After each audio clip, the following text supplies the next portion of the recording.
இப்போ எதிர்க்கட்சி தலைவர் உதயநிதி அவர்கள் வந்து விசாரணைக்காக அழைத்து செல்லப்படுகிறார். முதல்ல அதன் ஆரம்ப புள்ளியாக இருக்கிற அந்த பேச்சு மக்கள் யாரும் அப்படி புரிஞ்சுக்கல. இவங்க வெட்டி ஒட்டி பரப்புனாங்க. இப்போ உங்களுடைய சிந்தனையில் ஆபாசம் அழுக்கு இருக்குதா, அவர் பேசினல இருக்குதா? இல்ல, அந்த இடத்துல உதயநிதி அவர்கள் கொஞ்சம் கான்சியஸா பேசியிருக்கலாம். எது எப்படி போனாலும் அங்க தண்ணி வரணும். எங்க?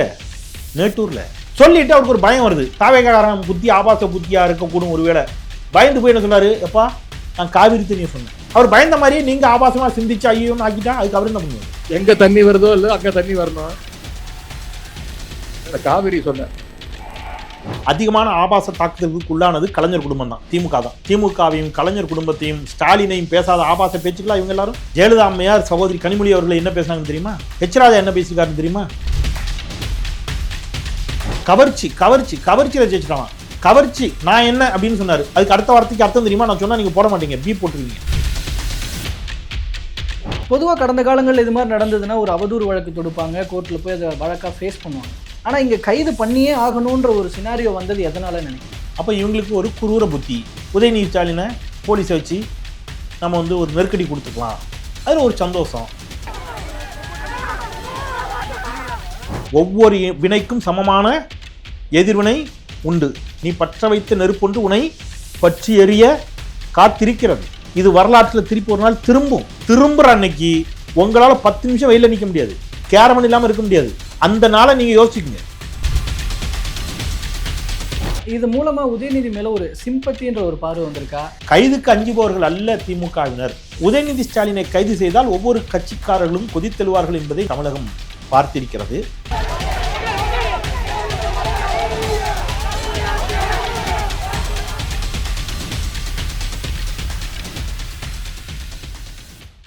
அனைவருக்கும் அன்பு வணக்கம். இன்றைய சிறப்பு நேர்காணலில் நம்மோடு இணைந்திருப்பவர் பத்திரிகையாளர் திரு செந்தில்வேல் அவர்கள். அவரிடம் தற்போதைய முக்கியமான அரசியல் விவகாரங்கள் பற்றி உரையாட இருக்கிறோம், பேசலாம். சார் வணக்கம். வணக்கம். இப்போ எதிர்க்கட்சி தலைவர் உதயநிதி அவர்கள் வந்து விசாரணைக்காக அழைத்து செல்லப்படுகிறார். அங்கே என்னென்ன நடந்து ஃபுல்லாக லைவ் எல்லாம் ஓடிச்சு, நம்மளும் பார்த்தோம். முதல்ல அதன் ஆரம்ப புள்ளியாக இருக்கிற அந்த பேச்சு, அது வந்து இப்போ உதயநிதி அவர்கள் பேசும் பொழுது அது இரட்டை அர்த்தத்தில் நான் பேசல அப்படின்னு. ஆனால் அன்று பேசியது அப்படி புரிந்து கொள்ளப்பட்டதே அப்படிங்கிறதுல வந்து நம்ம மக்களை தப்பு சொல்லிட முடியுமா? இல்லைங்க, மக்கள் யாரும் அப்படி புரிஞ்சுக்கல. இவங்க வெட்டி ஒட்டி பரப்புனாங்க. குறிப்பாக நேஷனல் மீடியாவுக்கு, சில மீடியாக்களுக்கு பெரும் பணத்தை கொடுத்து இவங்க பரப்பி அதை வேணும்னு கொண்டு போய் சேர்த்தாங்க. நான் அந்த லைவ் பார்த்தேன். லைவ் பார்க்கும்போது யாருக்கும் எதுவும் தெரியல. பார்த்த யாருக்கும் ஒன்றும் ஆகலை. இயல்பாகவே ஒரு பிரச்சனை வர்றதுங்கிறது ஒன்று, இயல்பாகவே வரும். இப்போ நயனா நாகேந்திரன் பேசினார், ப்ரெஸ் மீட் கொடுக்கும்போது எல்லாருமே பார்த்து ஐயா என்னங்க அப்படி சொல்லிட்டாரு அப்படின்னு ஆச்சு. நேரடியாக அந்த நடிகையினுடைய பெயரை குறிப்பிட்டு நயனா நாகேந்திரன் பேசினார். பலரும் கண்டிச்சாங்க அதை. அப்படி பேசினா அது தப்பு தான் அப்படின்னு. ஆனால் அன்றைக்கி நயனா நாகேந்திரன் மீது ஒரு கண்டன அறிக்கை கூட தாவேக்கா கொடுக்கல. அது பிஜேபி மீது உள்ள பயம்னு வைங்க, அதை விட்டுருங்க. பட் இவர் அப்படித்தான் பேசினாருன்னு நீங்கள் புரிஞ்சுக்கிறது இருக்குல்ல. நீங்களாம் நான் உங்களை சொல்லலை. இப்போ உங்களுடைய சிந்தனையில் ஆபாச அழுக்கு இருக்குதா, அவர் பேசினல இருக்குதா? அவர் நான் அப்படி பேசலேன்ட்டாரு. இல்லை நீ அப்படித்தான் பேசியிருப்பேன்னு நினச்சா இப்போ உங்கள் நினைப்பவருடைய சிந்தனையில் அழுக்கு இருப்பதாகத்தானே அர்த்தம் எடுத்துக்க முடியும் இல்லையா? ஒரு ஒரு ஒரு வார்த்தையை அவர் சொல்றாரு, அதை நீ அப்படித்தான் சொல்லியிருப்ப அப்படின்னா அது யாருடைய தவறு? இல்ல, அந்த இடத்துல உதயநிதி அவர்கள் கொஞ்சம் கான்சியஸா பேசியிருக்கலாம். இல்லங்க, நீங்க இப்படிலாம் நீங்க நான் திருப்பி உங்களை உண்மையிலேயே வந்து அவருக்கு எந்த நோக்கம் இல்ல. அந்த எக்ஸாக்ட்டா அந்த வார்த்தையை நான் சொல்றேனே, அவரு தெளிவா ஒரு கோரையா பேசிட்டு வர்றாரு. நதிநீர் சிக்கலை பற்றி பேசுகிறார், ஆற்று நீர் சிக்கலை பற்றி பேசுகிறார், தாவேகா அரசின் இயலாமைகளை பற்றி பேசுகிறார். இதையெல்லாம் பேசிக்கொண்டு வருகின்ற பொழுது, ஆனால் இந்த விடயங்களில் எல்லாம் அக்கறை செலுத்த வேண்டிய தாவேகா அரசு எதில் கவனமாக இருக்கிறது தெரியுமா அப்படின்னு சொல்றாரு. கீழே இருந்து அந்த நடிகை பேரை கத்துறாங்க. இவர்கள் திமுகவினரை கைது செய்வதில் தான் கவனமாக இருக்கிறார்கள் சொல்றாரு. திருப்பியும் கீழே இருந்து என்ன செய்யறாங்க, அந்த நடிகையின் பேரை கத்துறாங்க. அப்ப அவருடைய நோக்கம் அதுவா இருந்தா முதலே சொல்லியிருப்பாரு. அவருடைய நோக்கம் அது இல்லை. திருப்பியும் கத்துறாங்க. அப்போ அவர் என்ன சொல்கிறாரு, நமக்கு இதா பிரச்சனை, நம்ம இதையா பேச வந்திருக்கோம். நாம் எதுக்கு வந்திருக்கோம்? தண்ணி வேணும் காவிரியில், அதுக்காக வந்திருக்கோம். இவங்க கீழேருந்து கத்துறாங்க. அப்போ அவர் பாயிண்ட் ஆஃப் வியூவில் தேவையில்லாத பிரச்சனை, இதெல்லாம் பேசாதீங்க. எது எப்படி இருந்தாலும் நமக்கு அங்கே தண்ணி வரணும். எது எப்படி போனாலும் அங்கே தண்ணி வரணும். எங்கே? நேட்டூரில், கடமடையில். அப்போ அதை சொல்கிறாரு, எது எப்படி போனாலும் அங்கே தண்ணி வரணும். சொல்லிட்டு அவருக்கு ஒரு பயம் வருது. தாவேக்காரன் புத்தி ஆபாச புத்தியா இருக்கக்கூடும் ஒருவேளை. நான் எல்லா தாவேக்காரங்களையும் சொல்ல, திருப்பியும் ஒன்னு எல்லா தாவேக்காவினரும் இப்படி சிந்தித்தார்கள் அப்படி சொல்லக்கூடாது. தாவேக்காவினரில் ஒரு சிலர் இதை தவறாக திருத்தி விட்டால் பயந்து போய் என்ன சொல்றாரு, எப்பா நான் காவிரி தண்ணியை சொன்னேன் அப்படின்னு சொல்றாரு. அவர் பயந்த மாதிரியே நீங்க ஆபாசமா சிந்திச்சு ஐயோன்னு ஆக்கிட்டா அதுக்கு அவர் என்ன பண்ணுவாரு? அப்படிதான் புரிஞ்சுக்கணுமா? ஏன்னா இப்போ இந்த எதனோட கனெக்ட் பண்றாங்கன்னா, கடந்த காலங்கள்ல இப்போ திமுகவினுடைய அமைச்சர்களோ இப்போ பொன்முடி போன்றோரோ இந்த மாதிரி சில வார்த்தைகள்லாம் பேசி அதன் மூலமாக ஆன சர்ச்சைகளோடு இப்ப இந்த விஷயத்தை இணைச்சுக்கிறாங்க. திமுகவினர்னால இப்படிதான் பேசுவாங்க. அரசியல ஈவிகே சிலங்கோன்னு அவ்வளவு பேசியிருக்காரு. சீமான் அவர்கள் கலைஞர், நான் ஒன்று சொல்லட்டுமா, அதிகமான ஆபாச தாக்குதலுக்கு உள்ளானது கலைஞர் குடும்பம் தான், திமுக தான். திமுகவையும் கலைஞர் குடும்பத்தையும் ஸ்டாலினையும் பேசாத ஆபாச பேச்சுக்களா இவங்க எல்லாரும். இன்னைக்கு இவங்க கட்சியில் ஒரு பேச்சாளர் போய் சேர்ந்திருக்கிறார். அவர் பேசின வீடியோலாம் நான் காட்டட்டுமா உங்களுக்கு? நான் பேர் சொல்ல வரும்ல ஒரு பேரை, அவ்வளோ கொடுமையாக பேசியிருக்கிறார். ஜெயலலிதா அம்மையார் சகோதரி கனிமொழி அவர்களை என்ன பேசினாங்கன்னு தெரியுமா? ஹெச்ராஜா என்ன பேசியிருக்காருன்னு தெரியுமா? ஏதோ திமுக காரங்களுக்குலாம் இதான் வேலை மாதிரி. நான் திமுகவில் இருந்து கொண்டு வந்து விடுற மேடையில் இலக்கியத்தோட பேசுறதுக்கு அவங்களோட பேசி ஒரு இடத்துல ஜெயிச்சிட சொல்லுங்க இலக்கிய பேச்சுக்களை. இலக்கியத்தையும் தமிழையும் வளர்த்து பேசி வளர்ந்த இயக்கம். இவங்களுக்கு பிரச்சனை என்னன்னா, இந்த தமிழையும் இலக்கியத்தையும் திமுக பேசி சமஸ்கிருதத்தை புறக்கணிப்பதுதான் பிரச்சனை. அப்போ அவன் பேசக்கூடிய தமிழையும் அவன் பேசக்கூடிய இலக்கியத்தையும் அந்த மேடை பேச்சையுமே கொச்சைப்படுத்தி கீழே தள்ளணும். இவனுங்கெல்லாம் பேசி பேசி நாட்டை நாசமாக்கிட்டான்னு சொல்லணும். ஏன்னா இவனோட பேசி அவனால் வெல்ல முடியாது. அப்போ அவன் எதை அவனுடைய பலமாக நினைக்கிறானோ அதையே குத்தி உடைக்கணும்.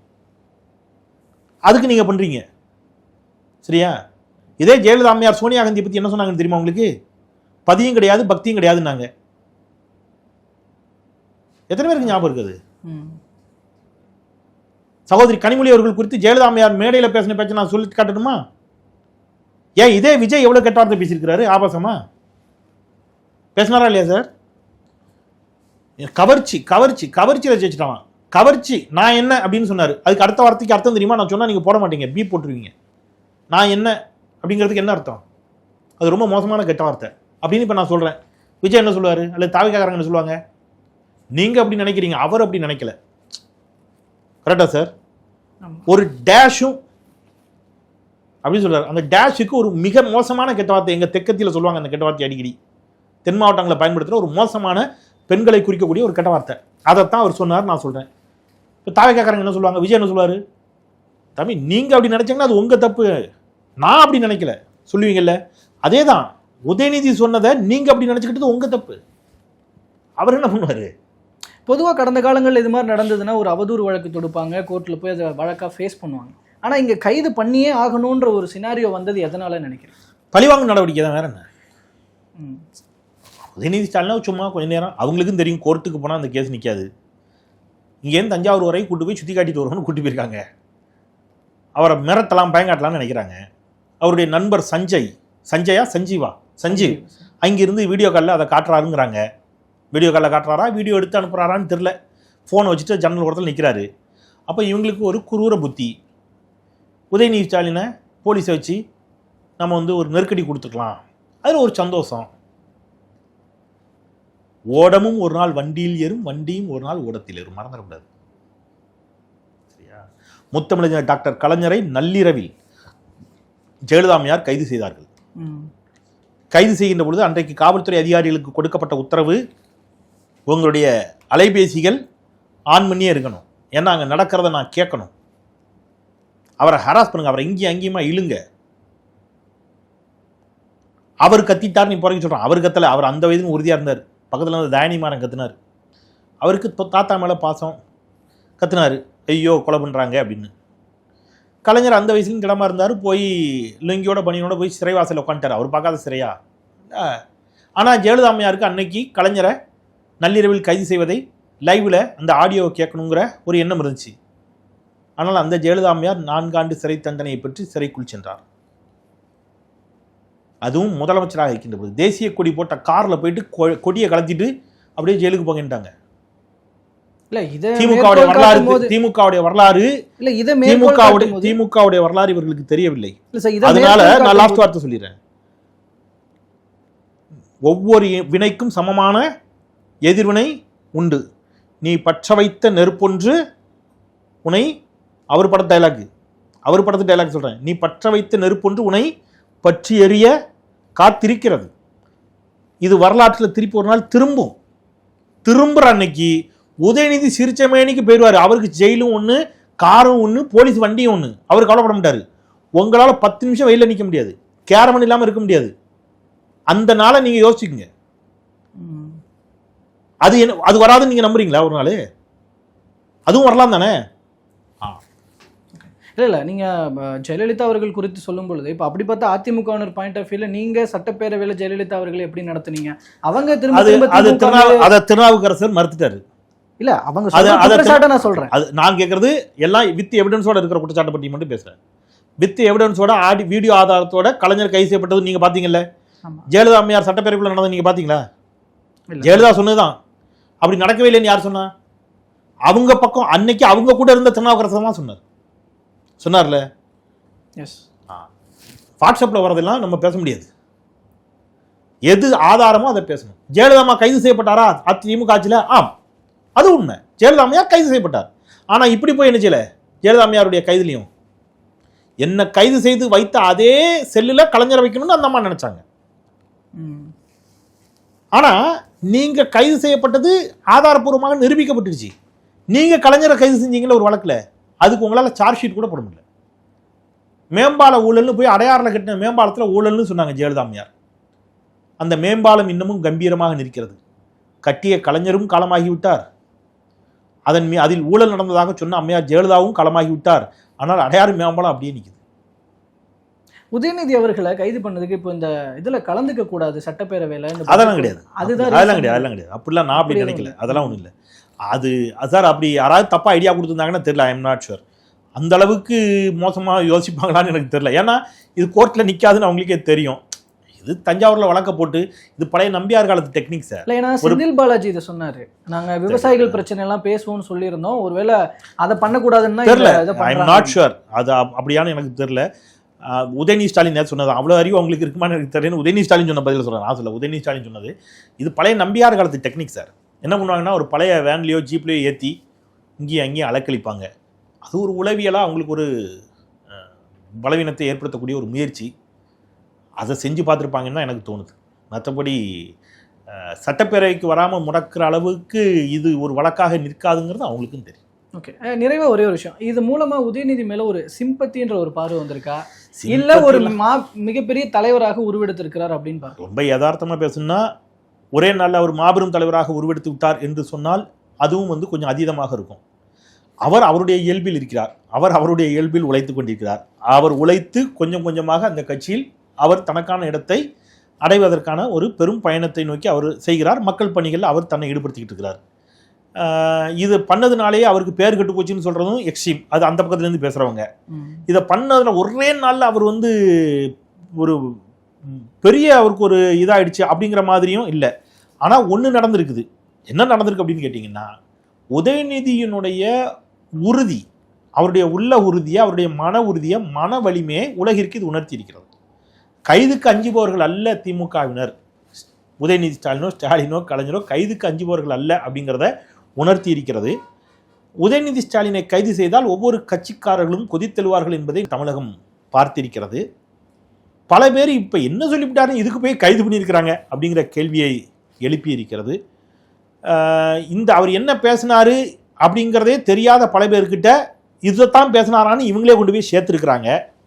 அதில் பல பேர் அப்படியா பேசினாரு அப்படின்னு அதை குறித்து ஆய்வு செய்ய ஆரம்பிச்சிருக்காங்க. அது உங்களுக்கு தான் அசிங்கமே தவிர உதயநிதிக்கு அதனால ஒன்றும் இல்லை. சிம்பத்தி ஒரு பொலிட்டீஷியனுக்கு எப்பவுமே தேவையில்லை சார். அது வேண்டாம். சிம்பத்தி தேவையில்லை. அறம், அவங்க சைடில் நியாயம் இருக்கியா, கட்சியா, நிர்ணயா மனுஷன் அப்படிங்கிறது ஒன்று. அது நேற்று மக்கள் பேசிட்டாங்க. ஏன் தூக்கி உள்ளே வச்சு அந்த ஆள் சிரிச்சுக்கிட்டே போகிறாரு, டாட்டா கட்டிக்கிட்டே போகிறாரு. அவர் நேற்று திருச்சி விமான நிலையத்தில் சொன்னார் பாருங்க, இதே திருச்சி விமான நிலையத்தில் நீங்கள் பயந்து ஓடினீர்கள் அப்படின்னு சொன்னார். ஓடி ஒளிந்தீர்கள். நான் ஓடி ஒலையில நின்று பத்திரிகையாளர் செஞ்சு பேசிட்டு போறேனார்ல. அந்த கட்ஸு விஜயை விட, இப்படி சொல்றேன் நான், உதயநிதி ஸ்டாலினை விட விஜய் சிறந்த டான்ஸராக இருக்கலாம் சினிமாவில். உதயநிதி ஸ்டாலினை விட விஜய் நல்ல நடிகராக கூட இருக்கலாம் சினிமாவில். உதயநிதி ஸ்டாலினை விட விஜய்க்கு நிறைய ஃபேன்ஸ் இருக்கலாம் சினிமாவில்.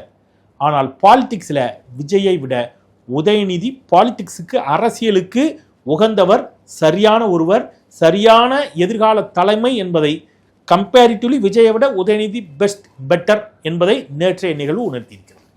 சிலர் நினைப்பது போல இதுக்கு பின்னாடி நடிகையினுடைய இன்ஃப்ளூயன்ஸ் இருக்கு. நான் அது குறித்து பேச விரும்பல. ஓகே, பொறுத்திருந்து பார்ப்போம் சார் என்ன நடக்குது. பல்வேறு தகவல்கள் மற்றும் கருத்துக்களை பகிர்ந்து நம்பிக்கை ரொம்ப நன்றி. நன்றி.